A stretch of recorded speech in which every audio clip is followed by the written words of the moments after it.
Hey y'all, it's Paul. This is a little bit of a different thing going on here. So I recently have decided that I'm going to start collecting my movies again. It's a whole long story about basically I wanted to watch something and I couldn't find it on streaming, and then I couldn't find a bunch of other stuff that I know I already owned on streaming. Basically, I don't like that they're taking away movies and I want to own them. So I started buying movies again, but it made me realize I need to catalog my movies again because it's been years, and a program I used to use called Collectors released an app version of it probably a decade ago now called CLZ. And the nice thing about it is that you can just use your phone, it's an app, right, to scan barcodes and it'll automatically add them to your collection. So I started doing that, and I was kind of reminiscing by myself of some of the movies as I was going through them, and I thought, you know what, I'm going to throw up a stream and I'm going to talk about these movies and what they meant to me and all that sort of stuff, and maybe just chat about them for a little bit. So that's what this is. This is just a VOD of me talking about movies. We only got through 2 shelves worth out of I think I have 15 or so total. So this is probably going to happen a lot more in the future. Come hang out if you want to talk movies or whatever, and just talk some shit. But this is a VOD of me going through movies, and hope you enjoy it. Yeah, we got a catalog. This is one shelf. So I don't know if you can see it, but right there, that's an empty shelf. So this is this shelf. Then we'll switch it out to the next shelf, and then the next shelf, so on and so forth. We're at the bottom end of B into C right now, alphabetically. I was getting bored of doing this by myself, so we're streaming now. Because this is content! Crocodile Hunter.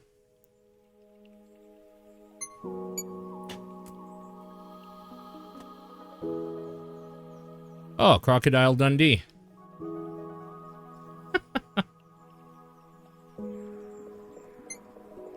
Yeah, I'm just scanning them into my app here. See, it's just simple, right? Creepshow. We take the app. We find the barcode. It's impossible to do backwards here.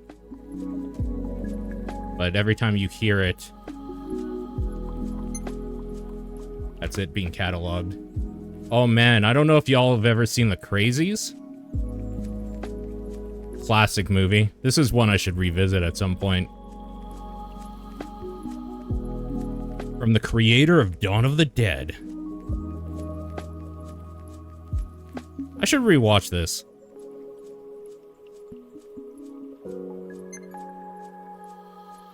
No, this is the remake, not the original. That's a great movie. Crank. The scene that nobody ever forgets is him fucking Amy Smart in the middle of like Chinatown or something. Classic. Speaking of classics, Coraline. This is a classic. What version is this? 2-disc collector's edition DVD. I already scanned in all my Blu-rays earlier today because I picked up some other ones. So I shelved most of them. I picked up a bunch of the old X-Men movies on Blu-ray. I've been wanting to rewatch them.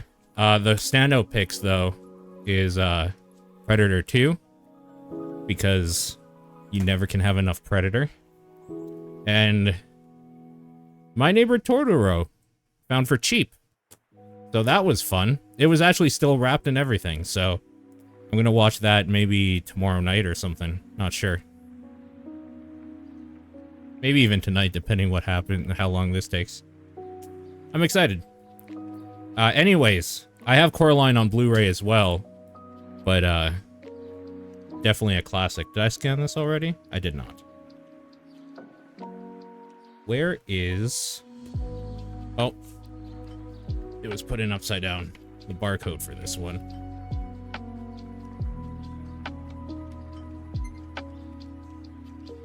Barcode not found in core. What is this barcode for? Single movie. Coraline. DVD. Confirm your cut. Okay, let's put that off to the side. I don't know why that's not being found. Doesn't recognize the bar. Is there another barcode on here, maybe?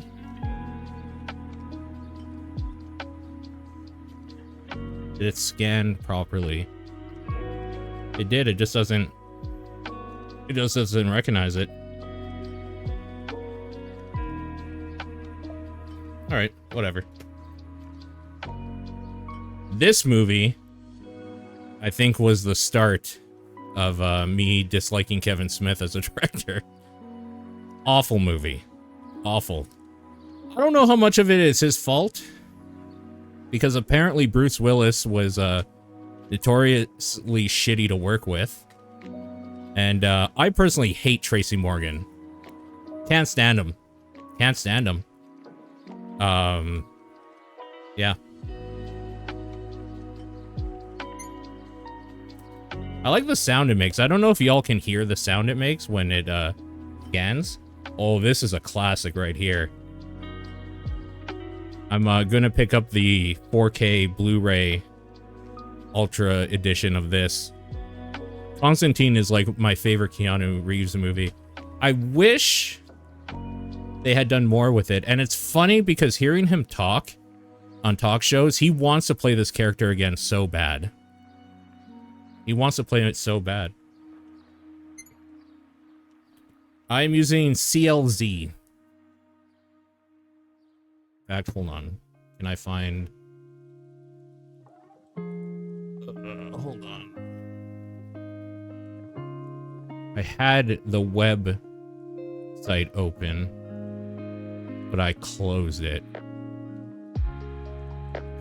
He's gonna have to fuck King Shark? You mean he gets to fuck King Shark? Also a classic. You know, the thing that I've been wanting about the 4K versions of a lot of these movies, especially the older ones, is for older prints, having them like remastered into high def is pretty nice. The thing is that they're still extremely expensive, some of them. So as somebody with not infinite money, I have to be a little choosy. This was one of my favorite movies growing up. Con Air is a fucking fantastic movie. Very good. I recommend if you haven't seen it. One of Nicolas Cage's best one. I'm gonna be real. This I got, I think, from like... from a pawn shop or something. I only watched it once and I don't remember it. I'm a little bit worried because it looks like somebody crossed out the barcode. So hopefully it scans here. Oh yeah, no problem. Rest in peace, Bob Saget. You will be missed. Oh, talk about old classics. That bad boy right there. This and if we get to it tonight, I don't think we are because it starts with T. Tango and Cash and Cobra. Stallone for a while there was putting out some real bangers of trash. Really trashy bangers. Good stuff though. Holy fuck. So fun. So fun. Speaking of fun, possibly one of Kevin Smith's best movies. And a lot of it because Rosario Dawson is one of the most beautiful women in the world. And having met her in real life, she is an angel. I can't believe she actually looks like that in real life.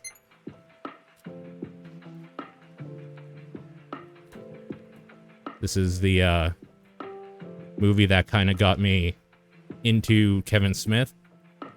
I remember watching this when I was young, but not really watching it, you know what I mean? It was just on because I think my friend's brother rented it. Revisited it when I was just out of high school and a clerk in a gas station, and it just hit, you know? It just hit. Classic. People say these movies are classics. Clash of the Titans is kind of bad. Not gonna lie to you.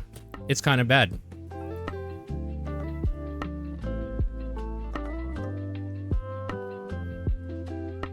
But this is a classic right here. City Slickers. Most people will say that they like City Slickers 2, Curly's Gold. I have a fondness for the first one myself.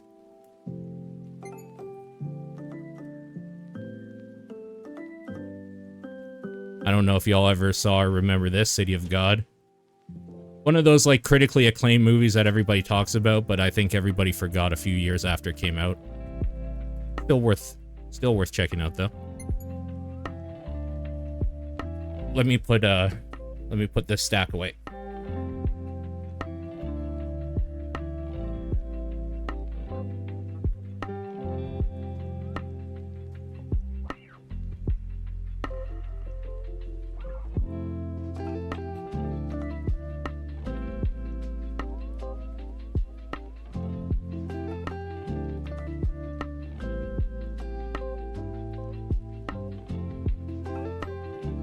I know this is kind of a weird departure for content, but like I said earlier, I was doing this by myself and it was boring as sin, so guess what? Y'all get to be bored with me while we talk about some movies.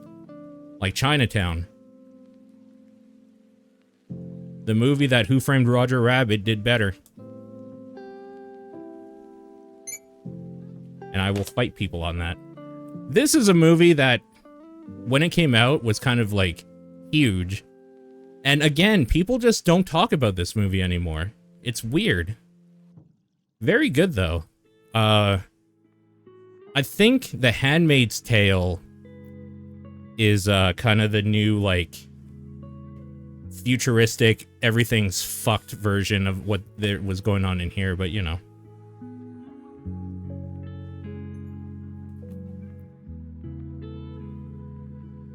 Again, just a really great Kevin Smith movie. Pretty ahead of its time when it came to relationships and sexual relations between people. Pretty interesting. A lot of people say this is one of their favorite James Bond movies. It's okay. It is the movie that made me believe in Daniel Craig, though.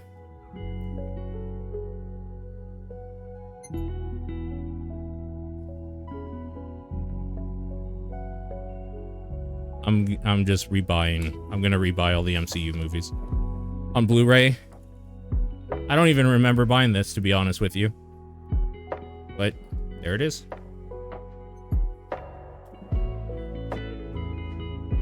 I think people's opinion on Caddyshack is a little overblown. That being said, still a pretty fucking great movie. Still pretty great.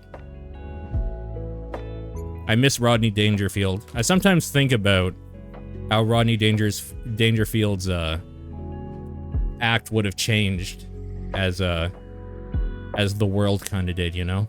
Kind of think about that sometimes. The Cable Guy, prototype for friendship. I recommend watching both. Cable Guy is just a really fun... I can't believe Sean hasn't seen this movie. Just a really fun time, Jim Carrey kind of breaking out of his stereotype that he kind of formed for himself back in the 90s. Where, yeah, he was funny in it, but not ha-ha funny, you know? This is one of the best Daniel Stern movies ever made. Apparently Daniel Stern, from all accounts, was incredibly hard to work with. But Chud, Cannibalistic Humanoid Underground Dwellers, if you want a weird-ass... Is this 90s or 80s? It's somewhere in there. It's 80s. You want a weird-ass monster-ish movie sort of thing? Might be one to check out, you know? I'm giving these a wipe off because they've been sitting for a long time, and it's a good opportunity to get some of the dust off. I don't care what people say. Butterfly Effect, when I saw it at the age I was at, had a profound impact on me because I really like how some parts they kind of didn't hold back, and I thought it was really cool. I thought the ending is pretty stupid. This edition, I believe, has like the alternate endings and all of that sort of stuff as well. DVD-ROM content, image gallery. There you go. Classic. Classic. I got too wrapped up thinking about movies. Caddyshack was the last one I scanned.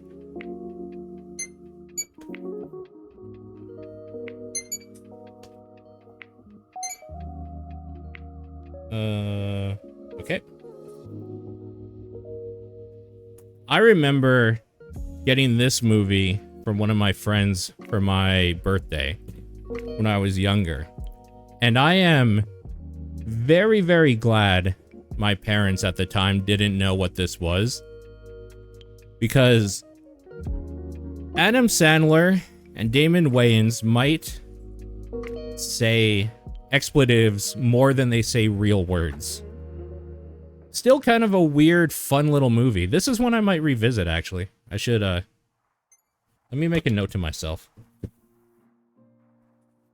It's my pen.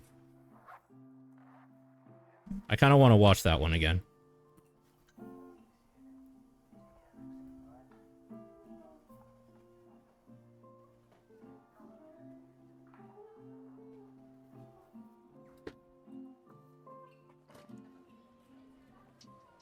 Did I scan this fucker? I did. Broke Down Palace. I got to admit, I never got really into this when it came out. It wasn't until I met Erin and she loved this movie that I rewatched it again when I was a little bit older. And, it's really kind of fucked. About two girls that get tricked. What's honeypotted? What's the word again? They get tricked to be mules and get thrown into like is it Thailand? They get thrown into prison. Something like that. No, not catfished. The guy pretends to like love them or whatever, then sneaks some drugs into their bags to like make them mules. They get caught and thrown into prison.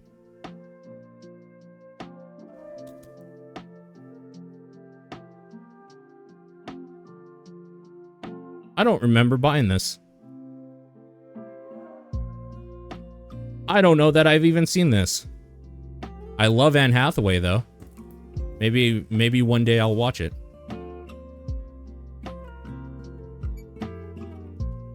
Maybe one day I'll watch it. This is a movie that I highly recommend to people if you like noir movies. Brick, was this before or after Joseph Gordon-Levitt started getting famous? I think this was before. Brick is a neo-noir type, like, almost detective film.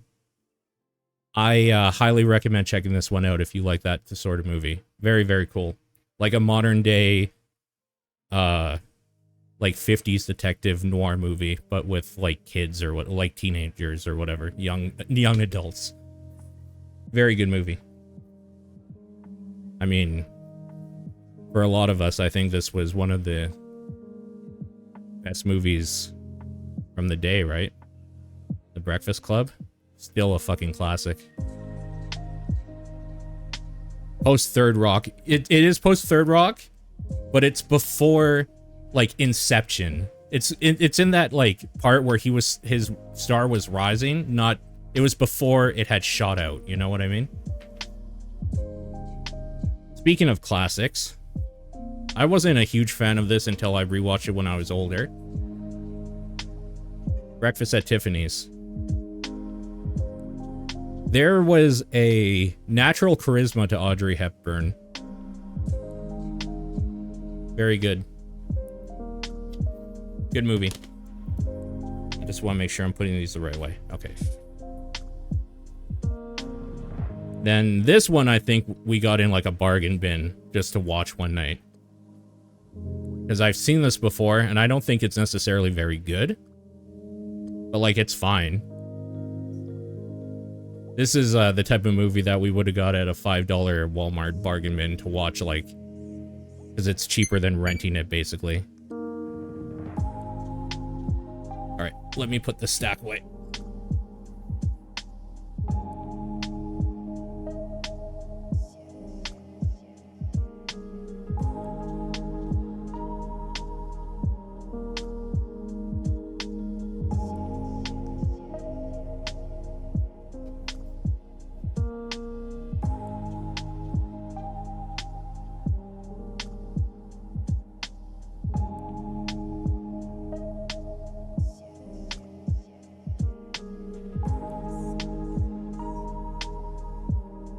So what do we think for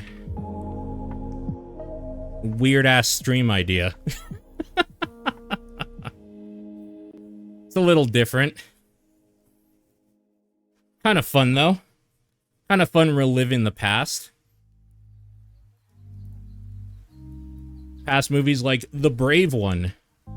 The Jodie Foster movie that even I forgot existed, and I own it. I don't think I would ever rewatch this, but I couldn't tell you anything about it, because I don't remember it at all.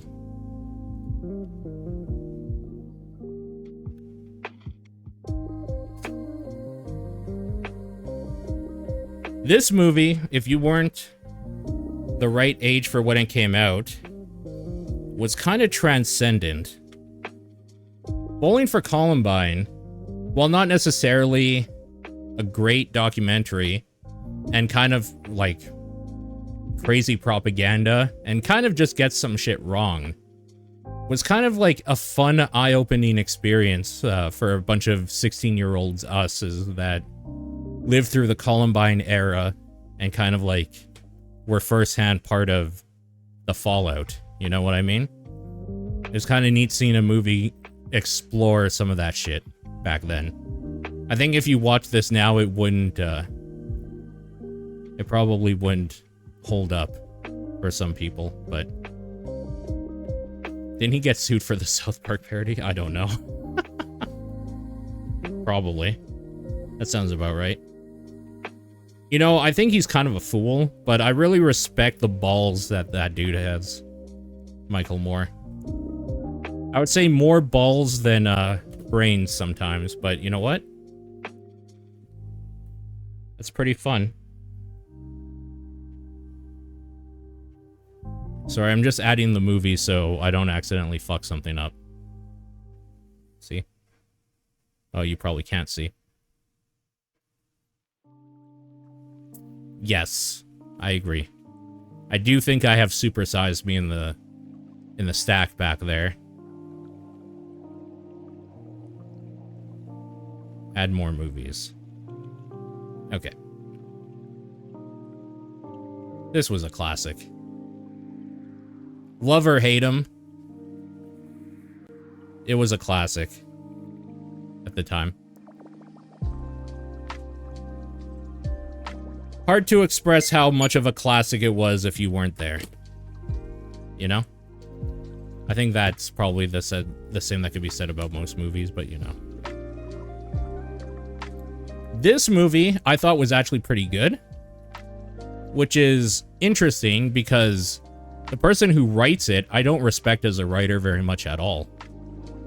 Not a fan of that person.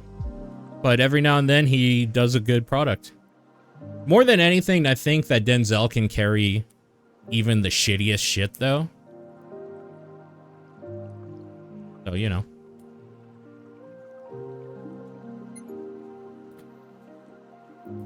This was just because I like horror movies and documentaries. Boogeyman, the Killer compilation. The scariest boogeyman to ever appear on film.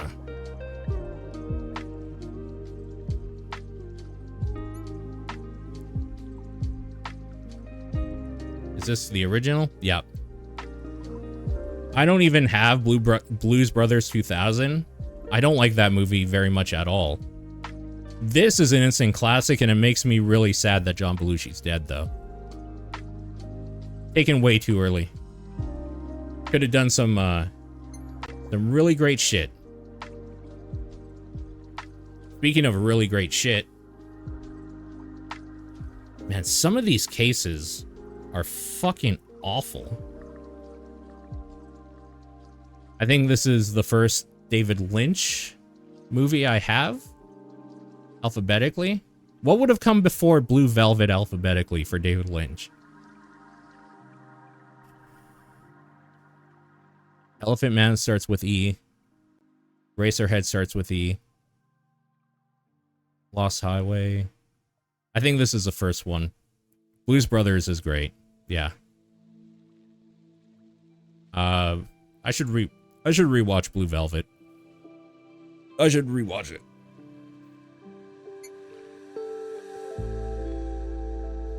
One thing you are gonna know very quickly about me if you don't, and I've never hid this, is that I own almost all of Uwe Boll's movies.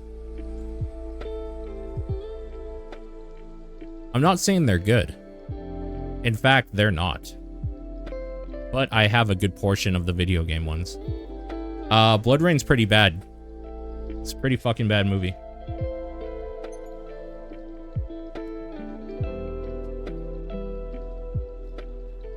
For the longest time, I forgot that I had this because I thought this was Hush, which is Mike Flanagan's movie. This is not Mike Flanagan's movie. This is a different one. I couldn't tell you anything that happens in it because I watched it when I bought it in like the year 2000 or whatever. When did this come out? 2002. So maybe it's time to give it a rewatch 23 years later.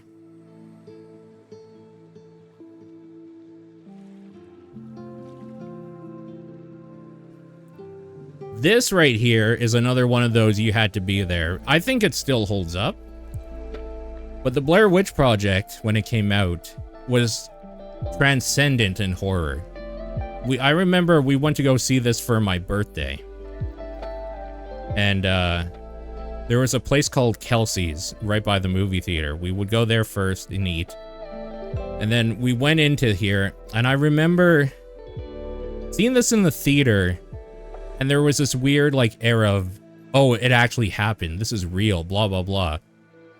It wasn't, obviously. But, like, 13-year-old us, we kind of believed into the hype a little bit.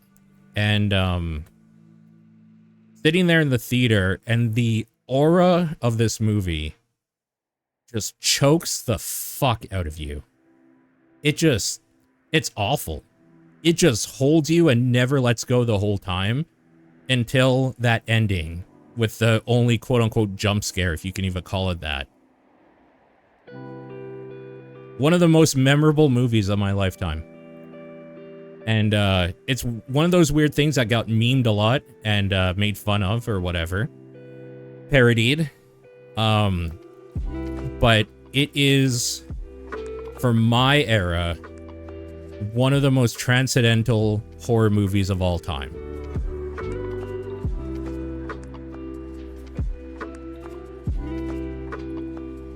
For the era before me, this is one of the most transcendental movies of all time. Blade Runner, I never really understood the first time I watched. I watched a lot of movies as a kid when I was really, really young. And I really didn't appreciate or understand what was going on, I think. Blade Runner was definitely one of those that revisiting it when I was older in my teens. I still think has a lot of boringness to it, but the world that they built is just so interesting and big. it's kind of a shame how little they do with it in the one movie, which is why I was kind of excited for. I keep wanting to say 2077. What is it? The new one? 2077 is Cyberpunk, right? What year is the new one? The new Blade Runner.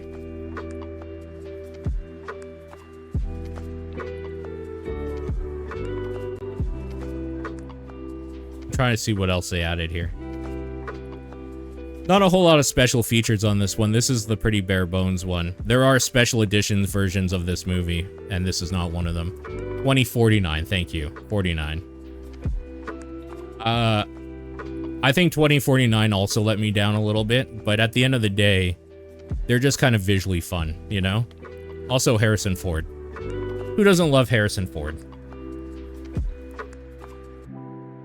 This is the first good comic book movie. People erroneously say Spider-Man. They also erroneously say any of the X-Men movies or any of the MCU movies proper. This is the first good one. I can't say the same about like the rest of it, but you know, the rest of that series, but there you go. Blackbeard, this is another one that I just got in a bargain bin because I wanted to watch it. I was super into pirates for a little bit, and I wanted to watch it. I don't remember particularly liking this. Y'all keep forgetting to tell me that I need to scan this shit, by the way. I'm too stupid to do this alone.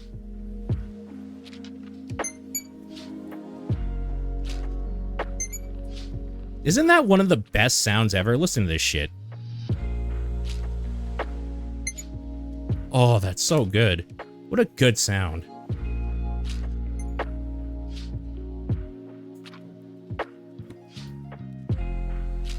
Listen, I'm not going to sit here and tell you Biodome is a good movie. What I will sit here and tell you is that I had a summer where I watched this movie 3 or 4 times, sitting in my grandmother's house in the bedroom that, like, I lived with my grandmother for a while instead of my parents, just to help her out with stuff or whatever. And she would let me smoke in the house. So I remember evenings of watching this, having cigarettes, and then playing House of the Dead 2 on Dreamcast.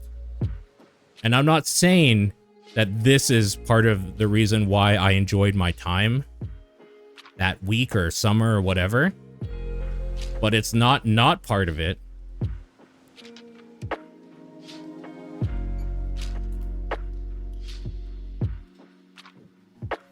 Again, another classic. Big Trouble in Little China. This version is probably not going to get very much watch anymore because I do have it on Blu-ray. But this is the special edition. Seeing what else it adds. Oh, commentary by John Carpenter and Kurt Russell. You know, I haven't listened to that. I should listen to that. I should watch that and listen to that. That might be fun. I should do that. Anyways. Still a classic in its own right. I don't think I was in the right state of mind when I saw this in theaters. I think it is a very good movie,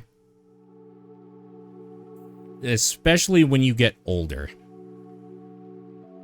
When did this come out? I was quite young. I can't. It's getting dark in here. I'm gonna have to turn on a light. I can't read when this came out. 2004. Yeah, I had just graduated. It was pretty fun though. You know, I think they kind of what's the word I'm looking for? They kind of lied about what your expectations. They set the wrong expectations for this movie, I think. Because all the trailers showed all of the, like, the tall tales that the dad told, right? Of, like, the giant and the circus people and all that sort of thing. And it's more of a weird introspective thing about life and loss.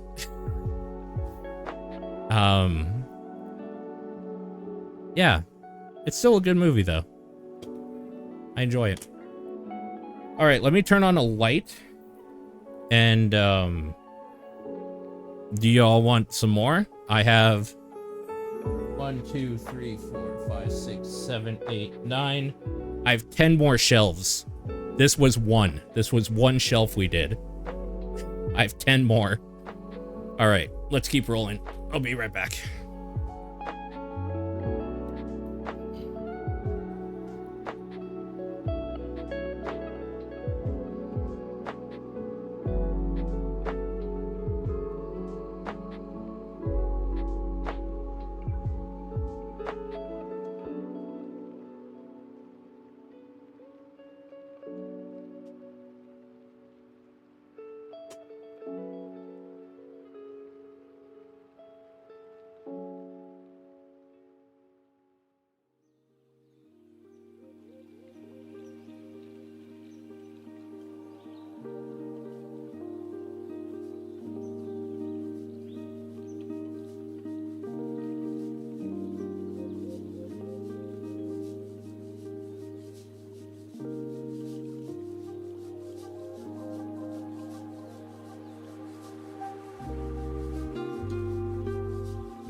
All right.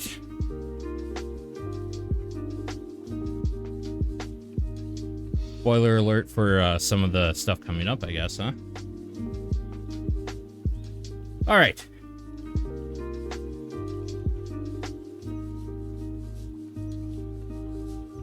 Escape from New York. The originator of the name Snake. Snake Plissken. Classic movie. I really should watch it again. Pretty great, though. Pretty great movie. I think it's better than this. The follow-up, Escape from LA. But to say that I dislike Escape from LA would be wrong. There are very few Kurt Russell, John Carpenter movies that I really dislike, you know?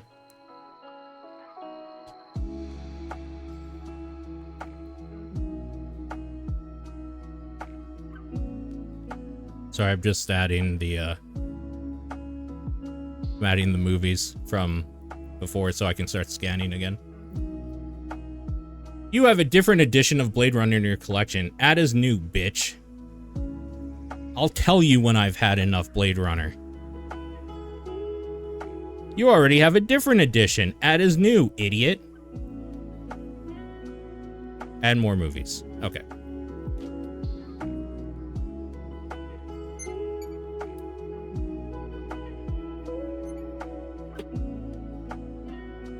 Escape from LA is classic.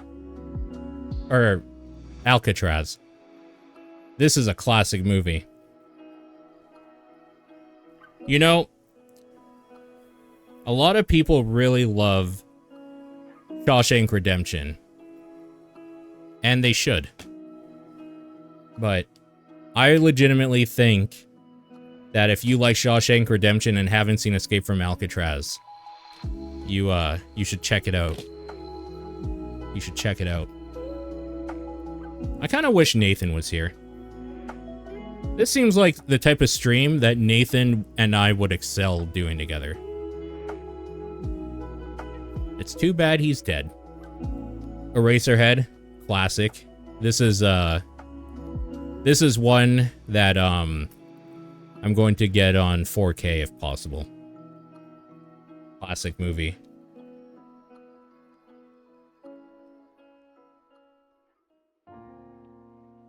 In heaven, everything is fine.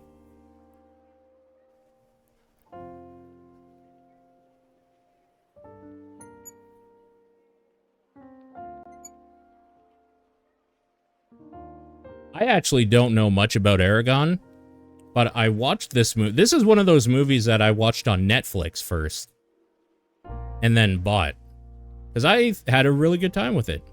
I thought that was a really good movie. Pretty fun. I know nothing about that series. This is another one that I think a lot of people got into when it came out because The Matrix was big and Bale was starting to get bigger and bigger. So I think this is one of the movies that like did okay because it took so much like inspiration and qualities from other things.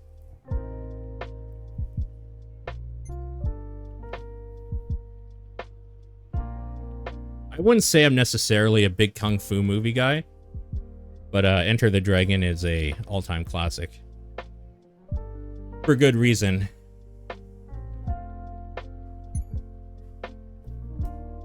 This movie, before he became the biggest idiot and cuck in the world, Will Smith made a few great movies. Men in Black and this. Enemy of the State is one of those movies that I think gets forgotten about a lot. It has some of the best actors of all time, some people that have really risen from here. This had Jack Black before he was Jack Black as the man in the chair, basically. Obviously Gene Hackman, Will Smith. Was this before or after? I think this was after making it big in Independence Day, right? It is pretty difficult to find dates on some of these. But yeah, this is one of those movies I think is just very great. This is a great fucking movie.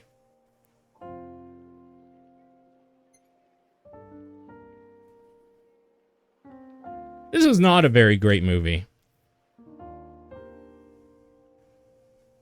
Okay, that makes sense. I have this because I got this for cheap at a Blockbuster. Probably on their going out sale. That's a Blockbuster barcode. Oh, fuck. If it's a Blockbuster barcode, I wonder if it'll even scan. You bastards.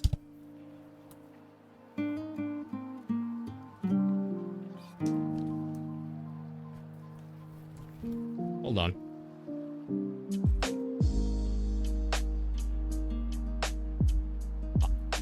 Okay. I'm gonna have to manually add it.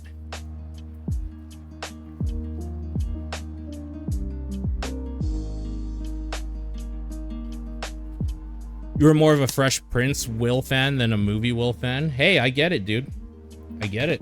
Fresh Prince was incredible. So was Edward Scissorhands. This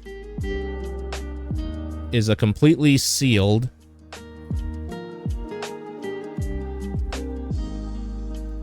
never before open copy.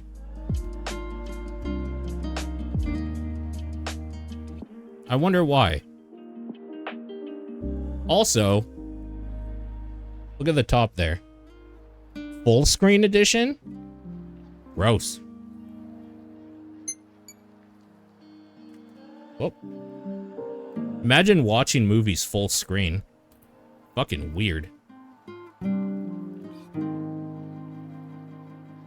This movie was cool because you got to see Viggo Mortensen's penis, which is the only thing I've ever wanted from a movie.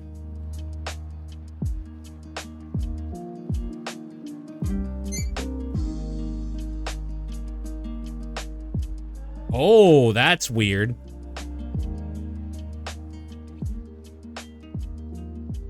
This barcode is wrong.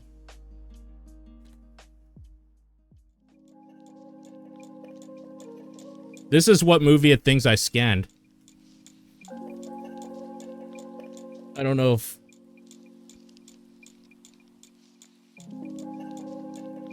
That's what it thinks I scanned. That's another one I'm going to have to manually add.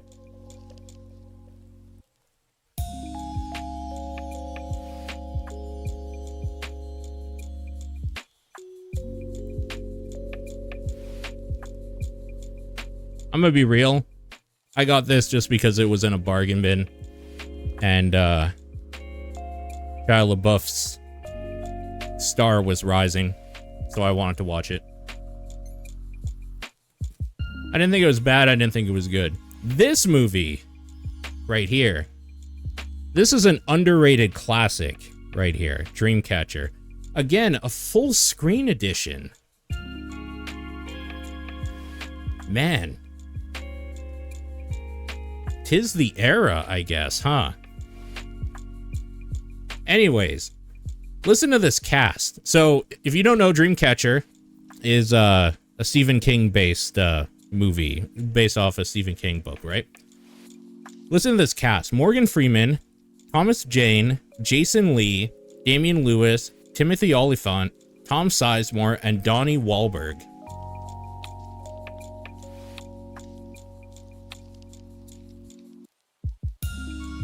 That's yes, it is. That's a solid cast.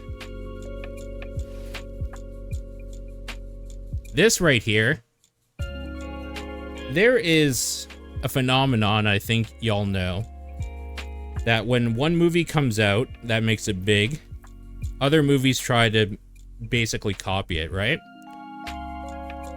This is called Dragon Hunters. The thing that's interesting about this, it's an animated movie, and it has Forrest Whitaker in it.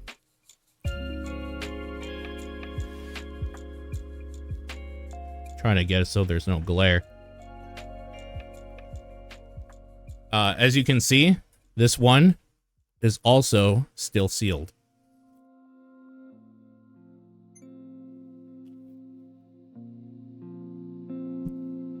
All right, now we're getting to the meat and potatoes. Doom with Dwayne "The Rock" Johnson. This was as he was rising as a a movie star. And the thing I will never forget is the part that they did Doom, where it goes into first person and, oh my God, what's his name? Carl Urban goes into first person and just starts killing a bunch of demons and shit. The Rock turns into a crazy demon monster thing that looks horrible CGI. Yeah, it is a classic for the wrong reasons. This movie, when this came out, for a bunch of us that, believe it or not, even, y'all know that I love video games. Believe it or not, there was a time where me and my friends were actually so into movies and creating films and little videos. It's kind of amazing that I've dropped off of movies, how much we were into it. We were such pretentious little film, snobs, right? Back then. And when this came out, it kind of blew our minds. Just because of the way it tells this kind of esoteric story of, fate and destiny and,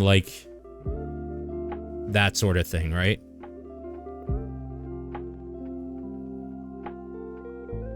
Also, it has, was he Bubble Boy yet? I was gonna say it has Bubble Boy in it.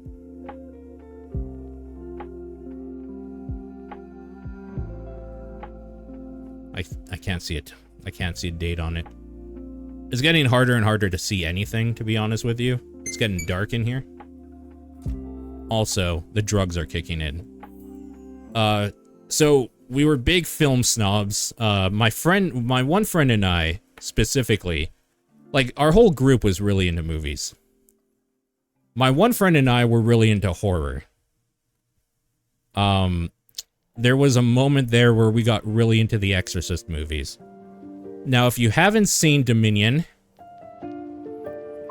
it is in that universe. I don't think it's very good, but it is one of those. So, I bought it. This one?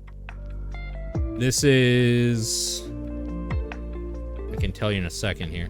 This is the theatrical.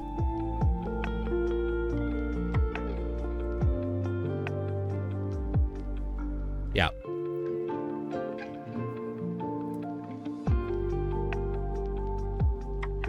This movie is kind of what started me back down the path of... So, I don't know if you all have Blue Sky. And if you do and you don't follow me, fuck you. But what started me down this whole path of going back into the movie realm is, this movie right here. For a while, you had no way to watch it if you didn't own a copy of it.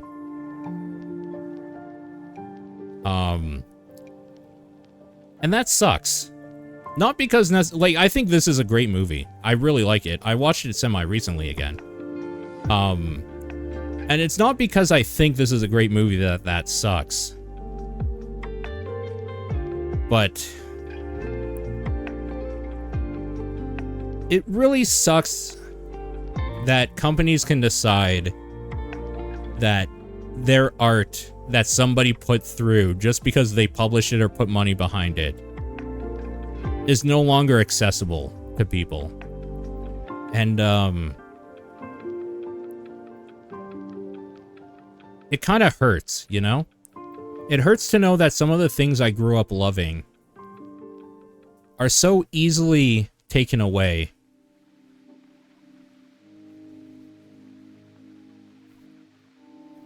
No good, man. No good.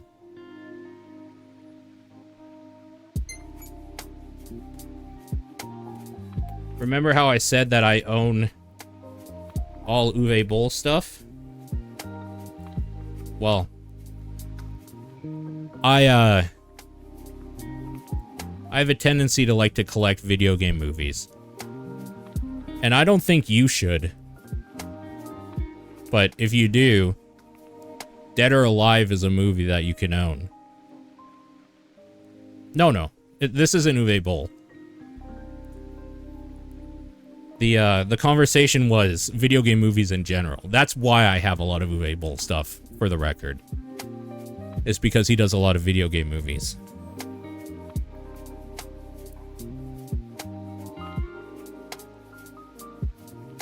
Matthew Turner from View London says this is the best movie adaptation of a video game so far.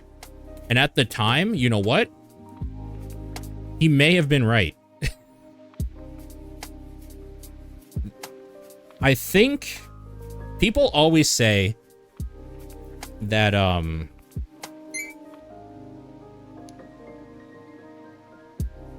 people always say that video game movies are awful. And I don't think they know how good they have it. Because there was a while there where I wish video game movies were just awful. There was a while there where I remember watching House of the Dead and being impressed, not because it was a good movie, but because it was kind of fun.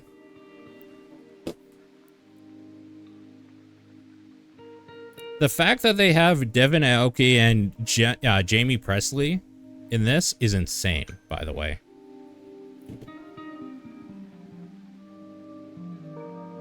Absolutely insane. Did I scan this? I did. We were talking about the star for Shia LaBeouf rising. I kind of think this movie was okay. Mainly because if you rip off Hitchcock, you're probably going to do an okay movie. I had a good time with this movie. I watched this. So, fun fact, I went to this movie. He's not here. I went to this movie when I was with Aaron back in the day.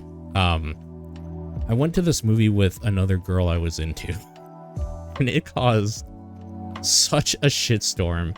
It totally platonic, like going to a movie with a friend sort of thing. But it caused such a shitstorm for my relationship.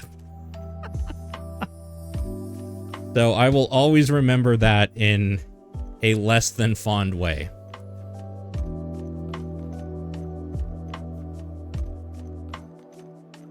District 13 is one of those movies that people say if you like fights and stuff and what's the word, parkour and shit like that, just a stylish fun action movie you should check out.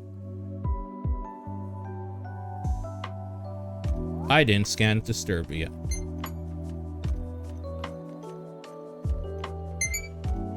The better Disturbia is a song by Rihanna. This movie unfortunately got kind of panned when it came out, but if you put Norm Macdonald in something, I'm probably going to pay attention. And this movie is so fucking fun. Holy shit, the amount of cameos that are in this, and just this weird idea, right? Where to make money, Norm and his buddy, who is played by Artie Lang before Artie's nose exploded and the drugs and nearly dying multiple times and all that sort of thing. They create a company where their whole thing is to get revenge on people and pull pranks on people. Like, people would pay them to, like, get back at people, right? And it's just so fucking fun. I really, really love this movie. And it's mainly because, like I said, you can put Norm Macdonald in fucking anything, and I'm probably gonna pay attention. What a great film. God damn.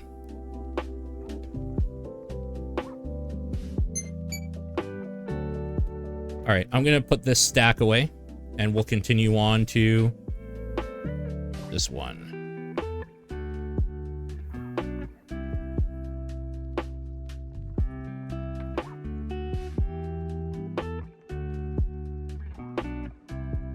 I'm gonna add these to the collection as well.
Link me this box art.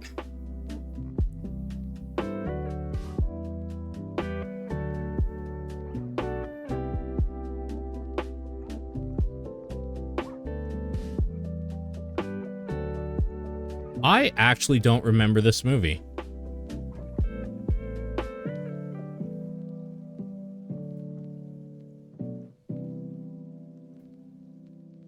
Man, that cover, holy shit. That fucking cover. Good lord. Have any of y'all watched this? I kind of feel like I bought this because it had Jenny McCarthy in it. There was a while there where I was super into Jenny McCarthy. Jenny McCarthy, sorry.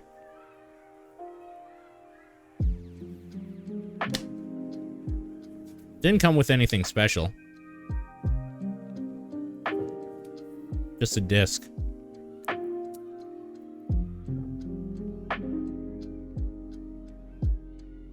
(2005). 20 years ago. Where'd my phone go? The Playboy years. Well, this was, I think, after the Playboy years, but yeah, pretty much. Pretty much. Just call me the OG. The original Gooner. Dick? Aw, crap, it's another Blockbuster. So they put the, they put their thing over it. God damn it. That sucks. I'm gonna have to manually add that one.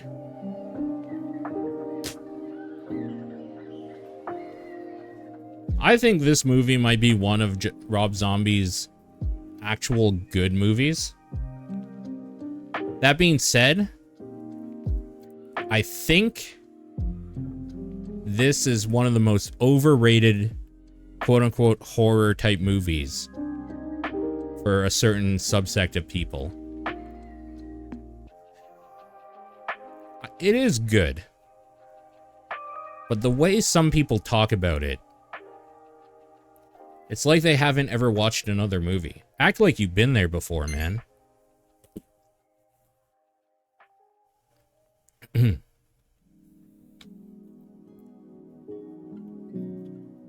I don't know if you like Kiss. And frankly, I don't give a shit. Because this is a really fun road trip type movie. A group of dudes trying to get to a Kiss concert. The one dude is so obviously like, yeah, just so obviously inspired like Jay in the way that they dressed him. Even though like it happens in like the 70s or whatever. Or maybe Jay's like from Jay and Silent Bob or is dressed like that era, but holy shit.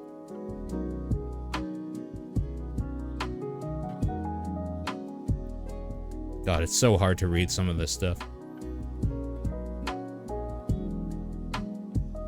Yeah. Edward Furlong is like the only one that has billing on the back. Join Hawk, Edward Furlong, American History X, Terminator 2, and his three best friends. They're just like at the time, nobody's in comparison.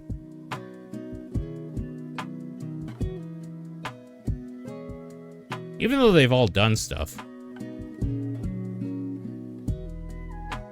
Anyways, Detroit Rock City. Again, no specials.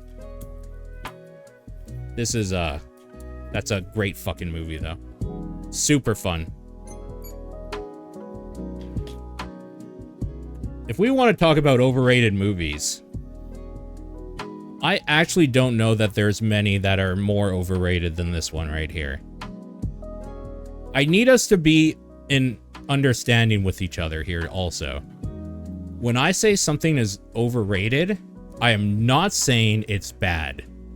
In fact, a lot of things that are overrated for a reason. Because they're competently made, they deal with good subject matter, they're well acted, whatever. And I think The Departed checks a lot of check boxes. But again, the way people talk about this movie, like, what? Were you not expecting Martin Scorsese to fucking do a good, like, crime drama type action-y thing? Because come on, what the fuck? It does have Natasha Lyonne. It does, yeah. Detroit Rock City is legitimately just a fucking fantastic movie, dude. This is also a fantastic movie, by the way. I'm a fan. But again, act like you've been there before. We have. Scorsese puts out bangers. Speaking of bangers, how much do y'all like Dario Argento?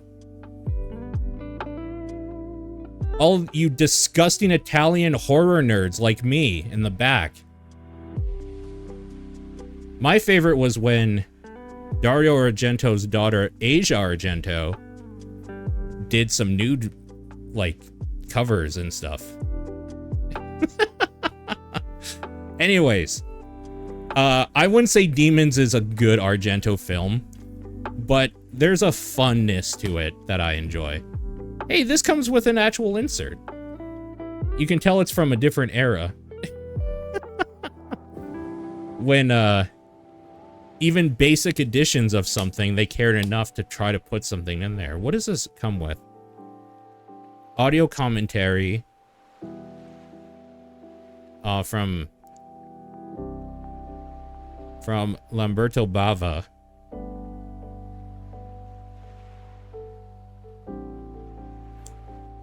Where's my phone? Oh shit, the app closed. Well, it didn't close, I accidentally closed it.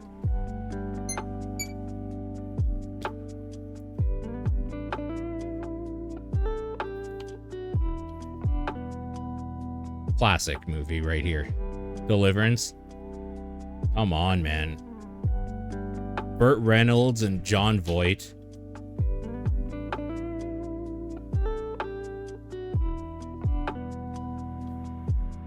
It's a great movie.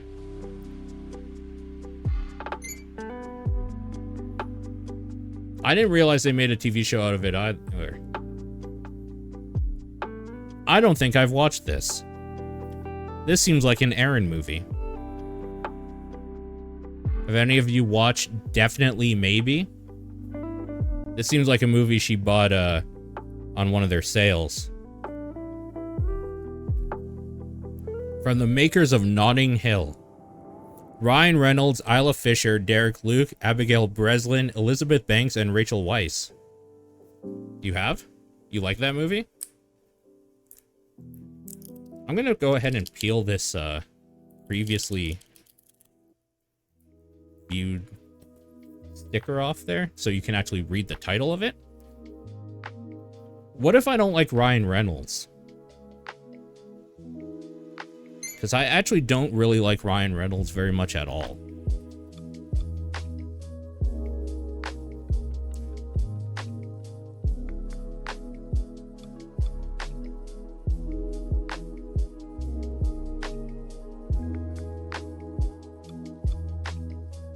Give this the clean respect it deserves. This is the special edition of the Deer Hunter.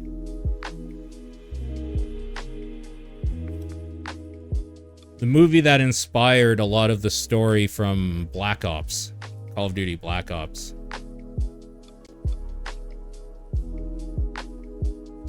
The Russian roulette scene.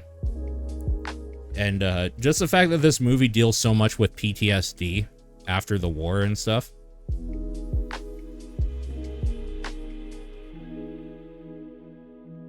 Just a fucking incredible movie.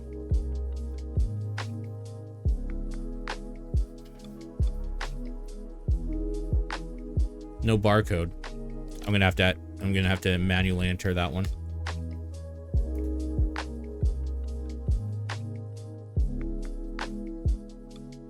Death Proof. This is the steelbook. Didn't come with any extra inserts. 2-disc.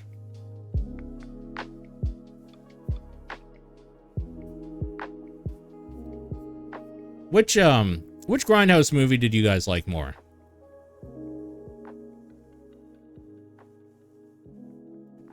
I don't think I enjoyed Death Proof in the theater as much. But on a rewatch, I think there's more to Death Proof.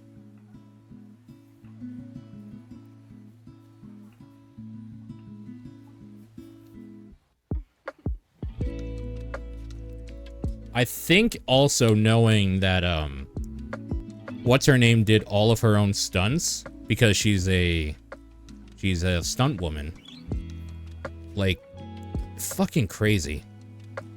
I actually don't... What's her name? Zoe or something? I don't remember if that's her actual name or in the thing. But, like, when she's on the car and he's driving, like, Zoe Bell, yeah. And he's driving insanely fast. That is actually a real shot. And he was talking about it just being like, that could have ended really bad. Fucking insane. This also has to be added manually. All the steelbooks have to be added manually, unfortunately. There are a few dark comedies, I think, that are as good as Dead Man on Campus. And it's funny because I actually don't really like the one dude here. I don't remember his name. I'm looking for it. Tom Everett Scott. I'm not a fan of Tom Everett Scott, but Mark Paul Gosselaar or whatever has such an incredible aura and charisma to himself. Like, there's a reason why Saved by the Bell was so good with him.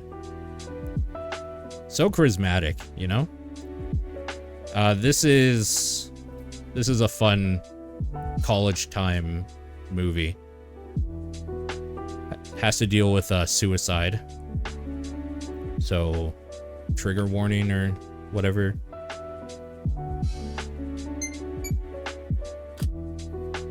Seeing Grindhouse in the theater with friends is one of my favorite. Yeah, dude. Seeing Grindhouse in the theater and then they have like the intermission with the fake trailers that later, of course, became real movies, some of them or whatever. Like, no, it was great. It was a great time. This movie right here, I will admit that I bought this because of one thing that the back says here, which I know you won't be able to read very easily, so I'll read it to you. A vibrantly gruesome, Argento-esque nightmare. This has the type of horror that you don't see very much anymore. This has the, like, bright purple and green neon colors, like all of that sort of shit. I didn't notice this before. So y'all know who Tom Savini is, obviously, because we're all movie fans here. But if you don't, Tom Savini is a horror makeup artist who started doing a lot of directing and stuff later on as well. Best known for his version of Night of the Living Dead. I think he did the makeup and stuff in, like, Dawn of the Dead. Well, all of that. Anyways, his thing... The front of the cover is unique. Tom Savini says, unique, ...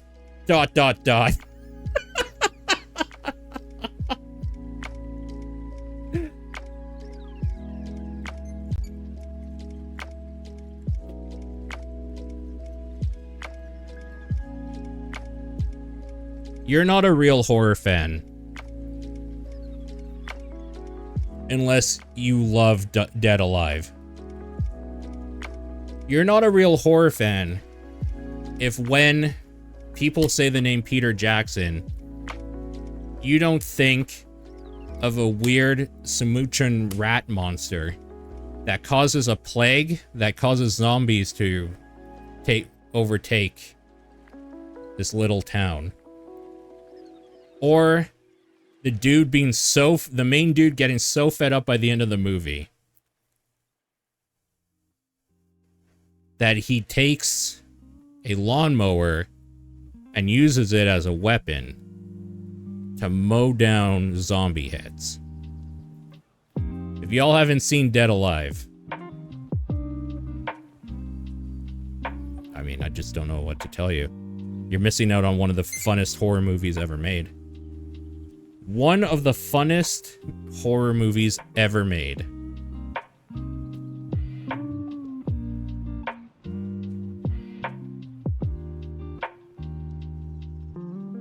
Man. What a film. What a film.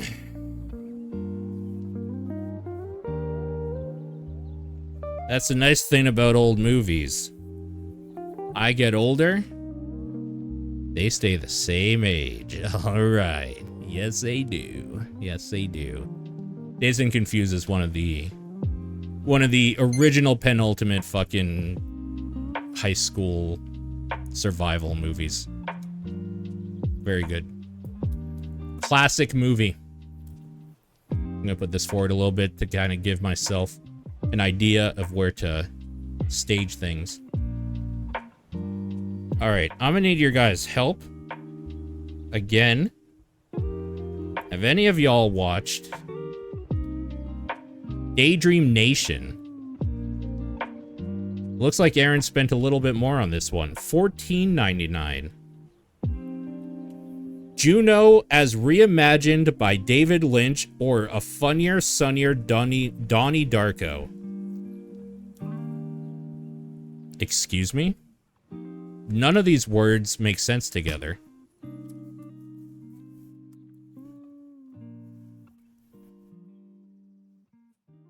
Juno as reimagined by David Lynch.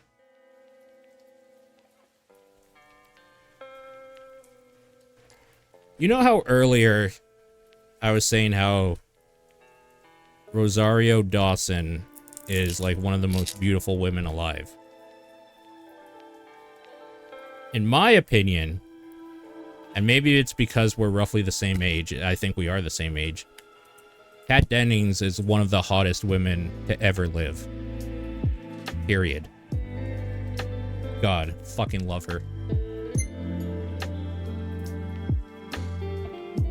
Daybreakers. What if capitalism but vampires?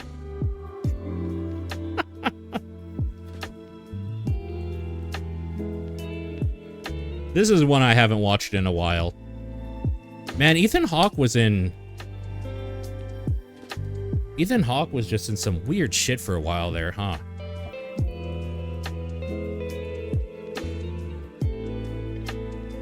So yeah, I don't know if y'all have watched this, but basically what this is that vampires are basically the new humanity. Humans are getting rarer, and blood, real blood, is a commodity. It is literally capitalism, but instead of money, it's blood.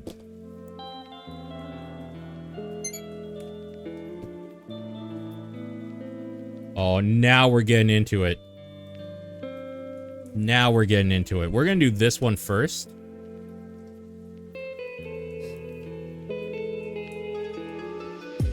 The Day After Tomorrow.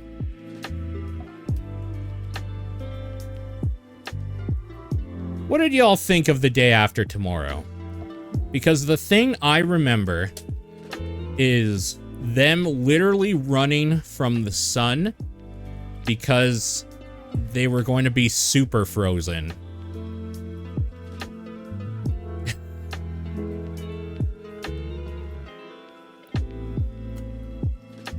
Hey, this one came with an insert.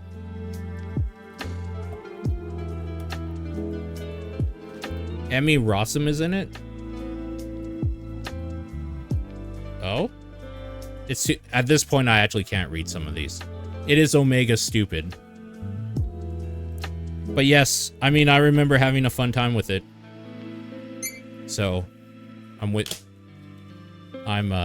you. How do y'all feel about George Romero? George Romero for a long time, this probably isn't surprising to any of you, was one of my absolute favorite movie makers. The main reason because Night of the Living Dead and Dawn of the Dead were some of the most important movies of my lifetime. Now, I don't know if y'all know, but there was another movie in the original trilogy called Day of the Dead. On the front here, we have Bub, who is a zombie that scientists have captured And we're testing to see if they could kind of train them to be humans again. Anyways, this edition here, we open that up. Day of the Dead is definitely not one of the better of the Dead movies. But this version here has, let me get closer here. Okay. It has this notebook, as if you're reading through scientists' notes. And I thought this was one of the coolest fucking things as a fan of zombies. Isn't that cool? Look how much they have here. Isn't that fucking cool? I think that's cool. Anyway.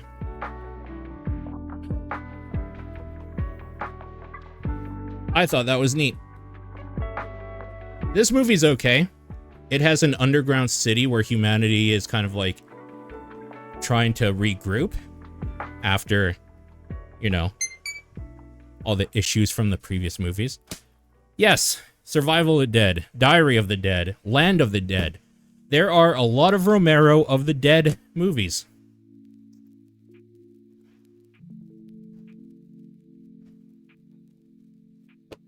I will admit that as a purist, I fucking hated this thing. And you know why? Because it was a remake. Literally it.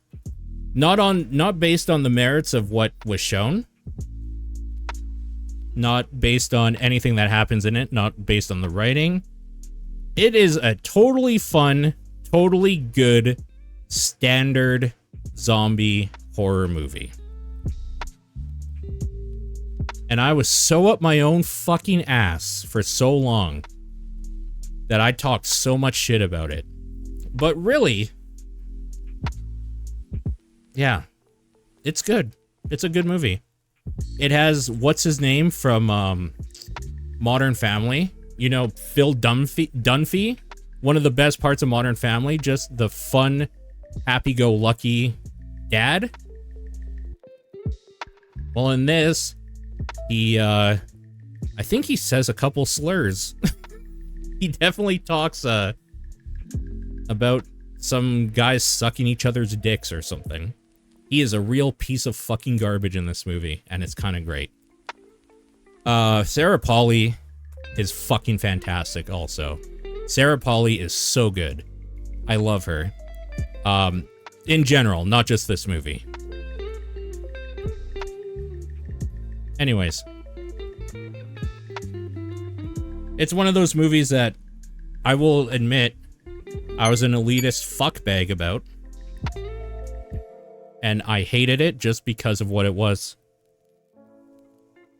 I was wrong. But it's because I loved this thing so much. This right here was my adolescence.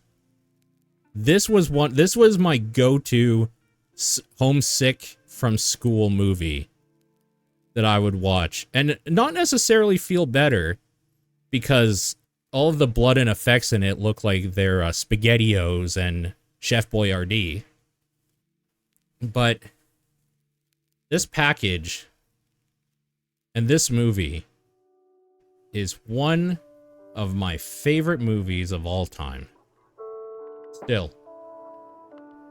Look at this. What a beautiful package. Look at that. We got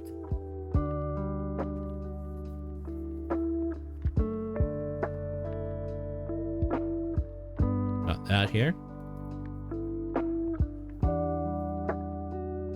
We got the little comic book. Let's see if I can get this close to you. Hold on. Ugh.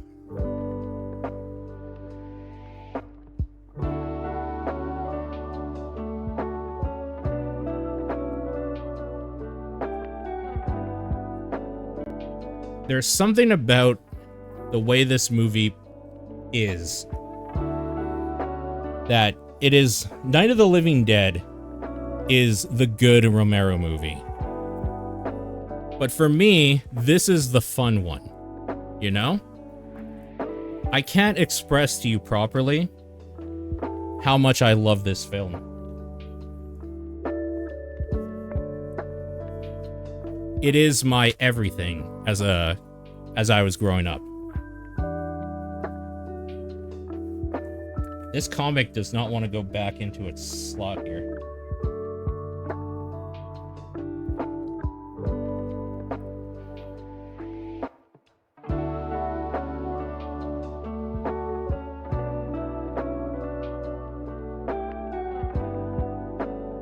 One of the best movies. Oh shit, it actually has a barcode on it too. Fuck yeah.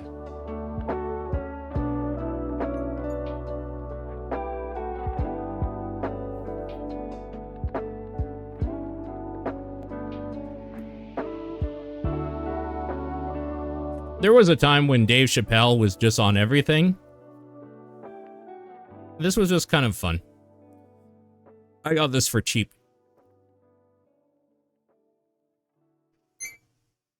I bought a lot of movies at, there was a pawn shop I used to live kind of close to. So a lot of times it was cheaper to just go and buy a movie. Or a few of them. Rather than go, like, rent one or whatever, you know? That was one of them. Darkness Falls, I remember watching this a few times. I really enjoyed this movie when it came out. And I'll be real with you, I don't know why.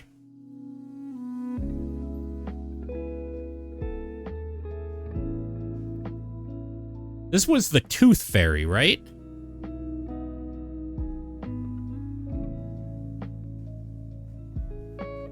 Yeah.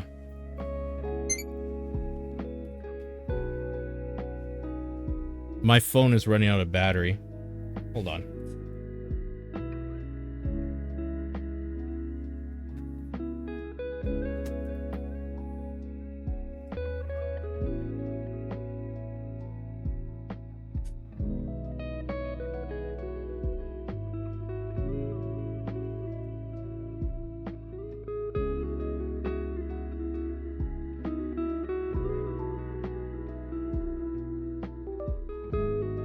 Hopefully that's enough to keep it charged. I don't think it is. I don't remember this movie. Did any of y'all watch Dark Heaven? I definitely have seen it, but I don't remember like anything about it. So if y'all could refresh my mind, I would appreciate it. No? Okay. Fair enough.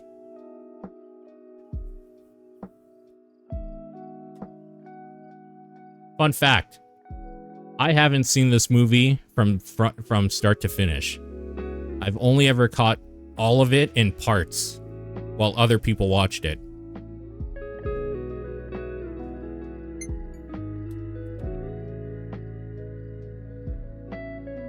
This movie got a lot of talk when it came out. And I thought it was interestingly done, but I didn't particularly like it.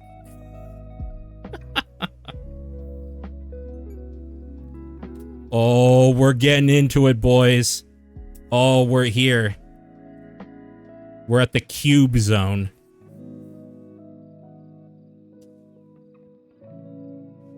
You know, y'all can have some opinions on Cube.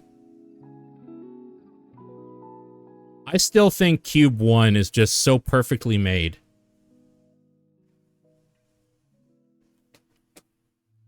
Just great Canadian filmmaking.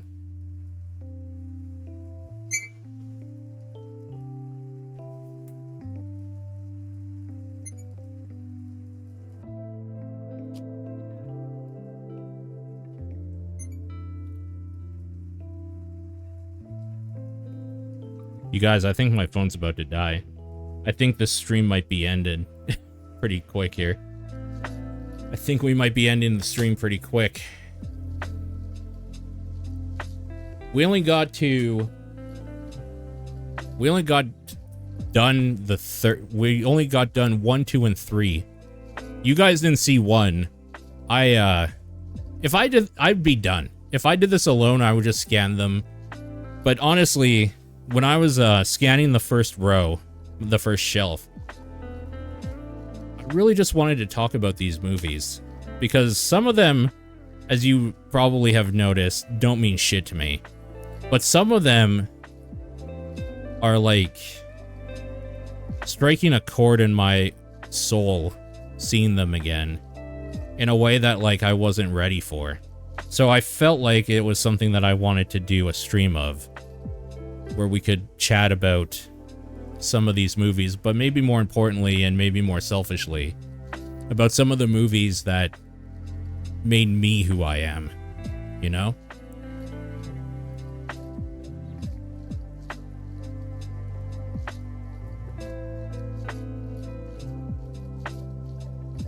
Like Dark Heaven. The movie I don't know that I've ever seen, but I recognize. I just don't remember anything about it. Yeah. We have a lot to go. Lot to go. I'm just stoked that I got this today. I've been wanting to rewatch Predator 2 for a while. And while I could just watch the DVD version, now I have the Blu-ray version. So I'm just stoked I got that.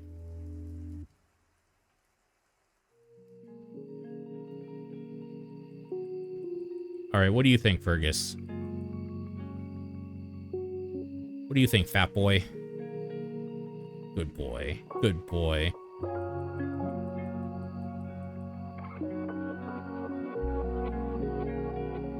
"35 people have logged Dark Heaven on Letterboxd."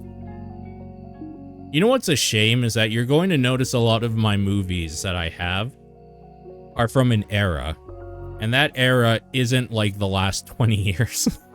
There's definitely a lot of time there where I stopped buying movies because Netflix was kind of the thing. So I have a lot of catching up to do. What are you doing, silly boy? What are you doing? You're being so playful.